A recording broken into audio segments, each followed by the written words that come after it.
आज मैं आपके लिए लेके आया हूँ बटरी क्रीमी मलाई आइसक्रीम की रेसिपी और इसको बनाना बहुत ही इजी है और खाने में भी ये बहुत ही डिलिशियस है। So before any further ado, let's get started. अस्सलाम वालेकुम व रहमतुल्लाहि व बरकातुहू। बटरी एंड क्रीमी आइसक्रीम बनाने के लिए एक कंटेनर ले लेंगे और इसमें ऐड कर देंगे 1/4 कप ऑफ क्लैरिफाइड बटर। साथ ही हम इसमें ऐड कर देंगे half cup of granulated sugar, 1 cup of whole milk add कर देंगे। यहाँ पे हमने अपना स्टोव टर्न ऑन कर लिया है। अब हम अपने इंग्रेडिएंट्स को कुक कर लेंगे स्टर करते हुए। इस पॉइंट पर हमारा मिक्सचर कुक होते हुए 5 मिनट्स हो चुके हैं और ये थिक होना स्टार्ट हो चुका है। यहाँ पे इस मिक्सचर को कुक होते हुए 8 से 9 मिनट्स हो चुके हैं और इसकी कंसिस्टेंसी बिल्कुल परफेक्ट हो चुकी है। हमें इसे एक्सट्रीमली थिक नहीं करना। हीट टर्न ऑफ कर देंगे। अपना मिक्सचर एक कंटेनर में निकाल लेंगे और इसे कूल डाउन होने देंगे। अगर आपको आज की वीडियो अच्छी लग रही है तो प्लीज वीडियो को लाइक कर दें। एक पैन में हमने लाइट सा ऑयल स्प्रे कर लिया है। अब हमने इसमें 1/4 कप ऑफ पीनट ऐड कर दी है। साथ ही इसमें a little bit of salt add कर देंगे।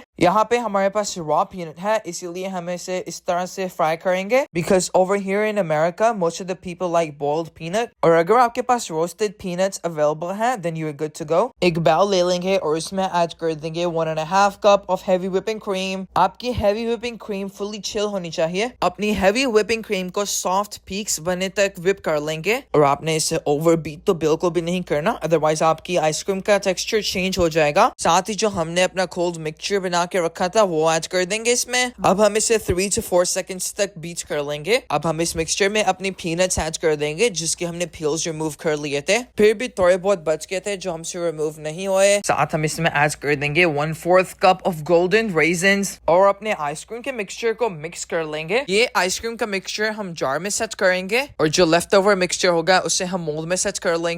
आइसक्रीम हमने जार में ऐड कर दिया है। टॉप पे little bit of resins and peanuts रख देंगे। अगर आपने एक दफा ये रेसिपी घर पर बना ली सो आई गारंटी यू आप बाजार से आइसक्रीम बाय करना छोड़ देंगे। आइसक्रीम रेफ्रिजरेट कर देते हैं और आपसे मिलता है कल। This is the next morning और हम इस डिलिशियस सी आइसक्रीम को एंजॉय करने के लिए रेडी हैं। ये आइसक्रीम बहुत ही टेस्टी बनी थी। जब आप ये रेसिपी बनाएंगे तो आपको बहुत ही मजा आएगा। अपना बहुत सारा ख्याल रखिएगा। मिलते हैं आपसे एक नई वीडियो में, तब तक के लिए अल्लाह हाफिज।